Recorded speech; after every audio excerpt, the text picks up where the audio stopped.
Bhim army के कई पदाधिकारी उस दिन यहाँ शामिल होंगे। हम लोग सबको मोबिलाइज करके ला रहे हैं। भीम आर्मी को तोड़ देंगे आप? भीम आर्मी का सारा पदाधिकारी को हम लोगों ने बनाया था, सब मेरा बनाया हुआ जिला। अब हम ही जब बसपा में आ गए तो भीम आर्मी अब कहाँ, कहीं नहीं है। सिर्फ रोड पर हुंडई या गुंडई करने से नहीं ना चले। ये गुंडे करता है? अब के गुंडे करता है, आप जानिए रहे हैं कि क्या कर रहा है। जो हम नामों नहीं लेना पसंद करते हैं कि क्या नाम ले, हम तो नाम भी लेना नहीं पसंद करते हैं। अरे काशीराम जी का तो असली पार्टी बीएसपी है। आप धोखा दे रहे हो, लोगों को बरगला रहे हो, युवाओं को, बहुजन समाज के लोगों को धोखा देने का काम कर रहे हो।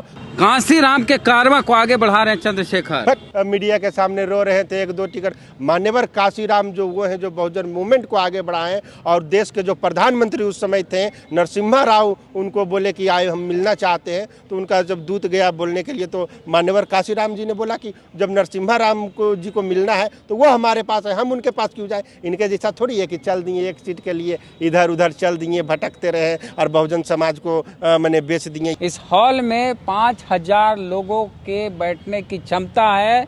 इसी हॉल में आकाश आनंद आ रहे हैं, जो कि बसपा के नेशनल कोऑर्डिनेटर हैं और मायावती जी के भतीजे हैं। वो पटना की धरती पर, बिहार की धरती पर, सम्राट अशोक की धरती पर पहली बार आ रहे हैं। क्या कुछ तैयारी है?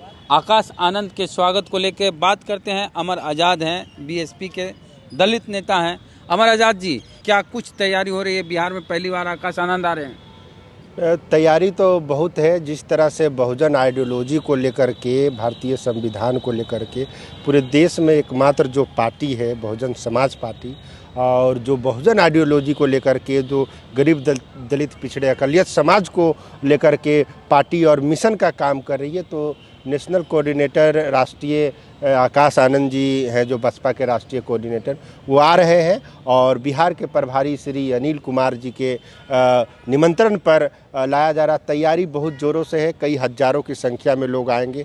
उनका एयरपोर्ट पे ही लोग हज़ारों की संख्या में स्वागत करेंगे। कहाँ एयरपोर्ट पे? पूरा काफिला निकलेगा, बहुत सारे लोग।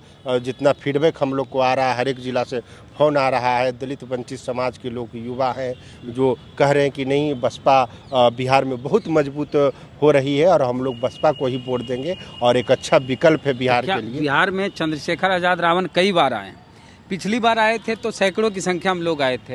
हालांकि जब चंद्रशेखर आज़ाद रावण पहली बार आए थे तो बड़ी संख्या में भीड़ थे, लेकिन बाद के दिनों में चंद्रशेखर आज़ाद के रावण की रैलियों में भीड़ कमती गई। क्या आकाश आनंद चंद्रशेखर आज़ाद रावण का रिकॉर्ड तोड़ेंगे जो भीड़ आती है दलितों की, पिछड़ों की? एकदम उस भीड़ को लाने वाला मैं ही था। जब चंद्रशेखर आज़ाद बिहार में फर्स्ट बार कदम रखे थे तो गांधी मैदान में मैंने प्रोग्राम करवाया था, और कितनी भीड़ थी। तो मैं वही शख्स हूँ जो अब आकाश आनंद जी के लिए यहाँ फील्डिंग कर रहे हैं हम लोग, और बसपा के लिए, मिशन के लिए कर रहे हैं। तो सोच लीजिए कि कितनी बड़ी तादाद में जो बसपा राष्ट्रीय पार्टी है और नेशनल कोऑर्डिनेटर आकाश आनंद जी हैं, वो हमारे बड़े भाई हैं, आ रहे हैं। और जो सामाजिक न्याय सम्मेलन जो और कौन-कौन आ रहे हैं? और अभी तो वही आ रहे हैं, रामजी गौतम जी है, राज्यसभा के एमपी हैं, जो नेशनल इकलौते राज्यसभा सांसद, हाँ वो हैं, वो सब आ रहे हैं। और बिहार के प्रभारी जो अनिल कुमार जी के ये सब देख रेख में हो रहा है, जो लगातार हम लोग अभी बक्सर गए थे। बता देते हैं दर्शकों को कि बिहार में बसपा का लगता है कि रिलॉन्च हो गया। राजगीर में कैडर कैंप चलता है 3 दिवसीय, और पूरे बिहार में कहीं न कहीं रोज बीएसपी का कार्यक्रम होता है। तो बीएसपी को किसने रिलॉन्च किया? फिर से इस तरह से बसपा पूरे बिहार में दिखने लगी है। तो बीएसपी को बिहार के हम लोग उनको साहू जी महाराज भी कहते हैं, जो दलित पिछड़े अकलियत समाज के लिए रात दिन काम कर रहे हैं। और उन्होंने मिशन को चुना। वो चाहते तो दूसरे जगह अपना धन का उपयोग करके कहीं भी जा सकते थे, मगर उन्होंने बीएसपी को चुना, सामाजिक मिशन को चुना, बहुजन मूवमेंट। कौन? अनिल कुमार जी जो है, अनिल कुमार पटेल। हाँ, अनिल कुमार पटेल जी हैं। वो जाति के तो कुर्मी हैं, मगर वो रात दिन दलित पिछड़ों के लिए ही काम। और ये कार्यक्रम का भी नाम है दलित पिछड़ा अधिकार सम्मेलन है। पिछड़ा हाँ, पिछड़ा अति पिछड़ा सम्मेलन है, जो यहाँ के तथाकथित जो सामाजिक न्याय की सरकार कह रहे हैं हमने पिछड़ों अति पिछड़ों के लिए कितना काम कर दिया। कितने लोग आ रहे हैं? कम से कम 5000 तो इसका कैपेसिटी है। 5000 से ज़्यादा लोग, 5000 बाहर भी सड़कों पर रहेंगे, क्योंकि उस तरह का व्यवस्था हम लोग कर रहे हैं कि हॉल से दुगना आदमी आएंगे, कि जिस तरह से फीडबैक हर एक जिला से मिल रहा है, सब लोग आने के लिए तैयार है। पूर्णिया, कटिहार, सासाराम, बक्सर, नालंदा। 5000 50,000 की भीड़ में रावण का रिकॉर्ड तोड़िएगा? रावण देखिए, वो सबका नाम मत लीजिए। हम देखे हैं, उन काम किए हुए हैं, उनके साथ रहे हैं, हम लोग उनको मदद किए। वो दलितों के लिए वो क्या किए, हम लोग तो उनके लिए बिहार का टोटल एक्टिविस्ट दलित मदद किया, उनको सारा चीज़ पैसा से, आदमी से, सब चीज़ से मदद किया। पर बिहार के दलितों को धोखा देने का काम उन्होंने किया। इस चलते आज देखिए, जितने भी संघर्ष आप भी थे उस समय, हम लोग कितना प्लानिंग रात दिन करके कार्यक्रम सफल करवाए थे। शुरुआत के दिन में हर दलित समाज का व्यक्ति हम लोग रावण को सहयोग किया, किसी न किसी रूप में, उसमें हम भी शामिल थे। चाहे किसी न किसी रूप में हमने भीम आर्मी को सपोर्ट सब लोगों ने किया था। जो लोग देख रहे हैं अगर दलित समाज से हैं तो शुरुआती दिनों में हर व्यक्ति भीम आर्मी को समर्थन किया था, सपोर्ट किया था किसी न किसी। भीम आर्मी के लोग हैं वो सब भी आ रहे हैं। अच्छा, एक चीज बताइए, कई पदाधिकारी, भीम आर्मी के कई पदाधिकारी उस दिन यहाँ शामिल होंगे। हम लोग सबको मोबिलाइज करके ला रहे हैं। भीम आर्मी को तोड़ देंगे आप? भीम आर्मी का सारा पदाधिकारी को हम लोगों ने बनाया था, सब मेरा बनाया हुआ जिला। अब हम ही जब बसपा में आ गए तो भीम आर्मी अब कहाँ, कहीं नहीं है, कहीं नहीं है भीम आर्मी। भीम आर्मी कैसे नहीं है यार? कहीं मेरे हटने के बाद कितना आंदोलन हुआ भीम आर्मी का, आप बताइए। सड़कों पर हम लोग दलित हर एक जिला में जाते, मोबाइल में बयान पे बयान आता है। बयान देने से क्या होगा? सिर्फ मोबाइल से बयान देने से नहीं होगा, जमीनी हकीकत पे काम करना होगा। ये 13 पॉइंट रोस्टर का था जब आंदोलन था तो उसमें इन्होंने सहयोग नहीं किया। अरे रावण की पार्टी है, रावण आरोप लगाते हैं कि बहन जी सक्रिय नहीं है। आप कैसे नहीं सक्रिय? बहन जी का कार्यकर्ता ही इतना सक्रिय है कि बहन जी को वो तो अभी आज भी प्रेस कॉन्फ्रेंस की और पूरे लोकसभा की तैयारी चल रहा है। तो सिर्फ रोड पर हुंडई या गुंडई करने से ना चले। के गुंडे करता है? अब के गुंडे करता है, आप जानिए रहे हैं कि क्या कर रहा है। हम लोग तो बहुत, हम लोग के सामने भिड़ा न दीजिए, सामने सामने बात करवा दीजिए। किससे? वही जिनका आप नाम ले रहे हैं, चंद्रशेखर। अब जो हम नामों नहीं लेना पसंद करते हैं कि क्या नाम ले, हम तो नाम भी लेना नहीं पसंद करते हैं, क्योंकि वो व्यक्ति जो संघर्ष करने वाले लोगों के साथ बैठना तक पसंद नहीं करता, कहता हम अम्बेडकरवादी हैं, काशी राम जी के मूवमेंट को। अरे काशी राम जी का तो असली पार्टी बीएसपी है। आप धोखा दे रहे हो, लोगों को बरगला रहे हो, युवाओं को, बहुजन समाज के लोगों को धोखा देने का काम कर रहे हो।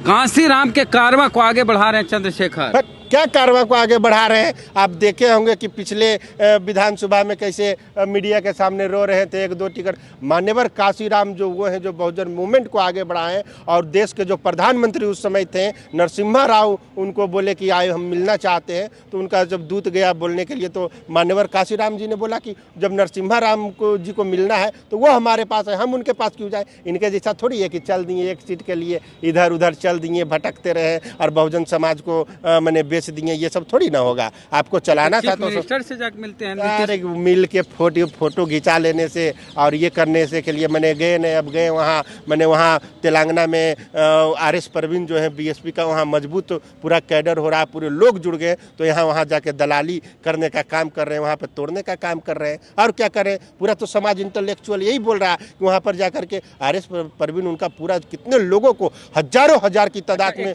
लोगों को, बहुजन समाज पार्टी का तेलंगाना में ऐसा इम्पैक्ट हुआ है।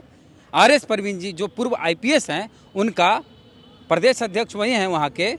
ऐसा बीएसपी का इम्पैक्ट हुआ कि वहाँ के मुख्यमंत्री, जो अभी मुख्यमंत्री हैं, वो 2-2 सीट से चुनाव लड़ने का प्लान बना लिए हैं। अब 2-2 सीट पे चुनाव लड़ेंगे। तो चंद्रशेखर आजाद के जाने से क्या फायदा हुआ उनको? अरे कोई फायदा नहीं है। वो सिर्फ वो प्लान ये सब किया था कि वहाँ बीएसपी मजबूत हो रही है RS परवीन जी के नेतृत्व में, और वो देखना ही पानी हो, धूप हो, हर जगह देखिएगा कि हर जगह जा करके बहुजन मूवमेंट को समझा रहे हैं, पार्टी के नीतियों को बता रहे हैं। और उन्होंने पहले भी काम, जब सरकारी सेवा में थे तो उन्होंने उस समय भी हजारों बच्चों को शिक्षा देने का काम किया। उनके बच्चे विदेश में पढ़ रहे हैं और उन्होंने एक बहुत ही अच्छे व्यक्ति हैं, और उन्होंने इतने बड़े IPS होकर के बहुजन समाज पार्टी ज्वाइन किया, उनके पार्टी के जनता। और ये बताइए अभी कुछ नहीं बने हैं तो इतना घमंड में है कि अगर ये व्यक्ति कुछ बन जाएगा तब लोगों को, दलितों को कितना ये अत्याचार होगा, तो कुछ बोलेगा भी नहीं। तो बहरूपिया टाइप का ये सब कर रहे हैं, तो ये सब नहीं चलने वाला।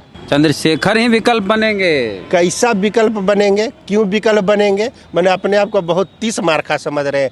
बसपा जो है बहुजन लीडरों का एक बड़ा माने जो जनसमूह है, वहाँ से ऐसे ऐसे कई गो नेता निकलते हैं। गली गुच्चे में आप चल जाइए, यूपी में वैसा वैसा कई गो लीडर है, तो इनका तो सहारनपुर भी इनसे नहीं संभलता है। और क्या बात करेंगे, कई गली में मोहल्ले में ऐसा चंद्रशेखर आज़ाद जी के जैसा बहुत सारे लीडर हैं बसपा में भरे पड़े हुए हैं। और ऐसा कुछ नहीं है, मीडिया के माध्यम से सिर्फ बढ़ जाना, फॉलोअर बढ़ा लेना, उससे पार्टी नहीं चलता है, उससे लोग मोबिलाइज नहीं होते हैं।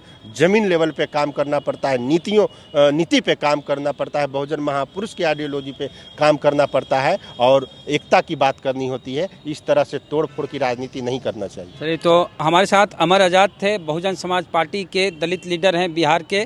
पहले चंद्रशेखर आज़ाद रावण के साथ थे और भीम आर्मी बिहार के प्रदेश अध्यक्ष थे। बिहार भीम आर्मी से ये अलग हो गए, बसपा से जुड़ गए। अब बहुजन समाज पार्टी के कारवां को आगे बढ़ा रहे हैं। ये है बापू सभागार। इसमें बहुजन समाज पार्टी का पिछड़ा अति पिछड़ा सम्मेलन होने जा रहा है 25 तारीख को। इसकी कैपेसिटी है 5000 और बाहर भी बोल रहे हैं कि 5-10 हज़ार लोग यहाँ रहेंगे। तो हम उस दिन दिखाएंगे आपको कि आकाश आनंद जो उस कार्यक्रम के मुख्य अतिथि हैं और विशिष्ट अतिथि हैं रामजी गौतम, राज्यसभा सांसद, उस कार्यक्रम को पूरी तरह यहाँ तैयारी करवा रहे हैं अनिल कुमार पटेल। तो उस कार्यक्रम में कितनी भीड़ होगी और किस तरह का भाषण होगा, ये सब कुछ देखने के लिए, सुनने के लिए, जानने के लिए हमारे चैनल को सब्सक्राइब नहीं किए तो कर लीजिए। काहे कि कई बार हमारे बहुजन समाज के लोग मिलते हैं, कहते हैं बेद जी आपका खबर अब दिखवे नहीं करता है। तो हम कहते हैं दिखाइए मोबाइल, तो मोबाइल देखते हैं तो सब्सक्राइब किया हुआ नहीं रहता है, फेसबुक पेज फॉलो किया हुआ नहीं रहता है। तो फिर हम उसमें जाके फॉलो कराते हैं, सब्सक्राइब कराते हैं। तो कहते हैं कि बेद जी हम मोबाइल में नया बदल लिए थे, इसीलिए लगता है ऐसे ऐसे हो गया। तो अगर आप भी नया मोबाइल लिए हैं, आपको अगर खबर नहीं दिख रही है, आपके मित्र को नहीं दिख रही है, तो सब्सक्राइब कर लीजिए। अगर नहीं किए हुए हैं तो फेसबुक पे लाइक कर लीजिए, यूट्यूब पे सब्सक्राइब कर लीजिए। ठीक है, जय भीम, जय भारत।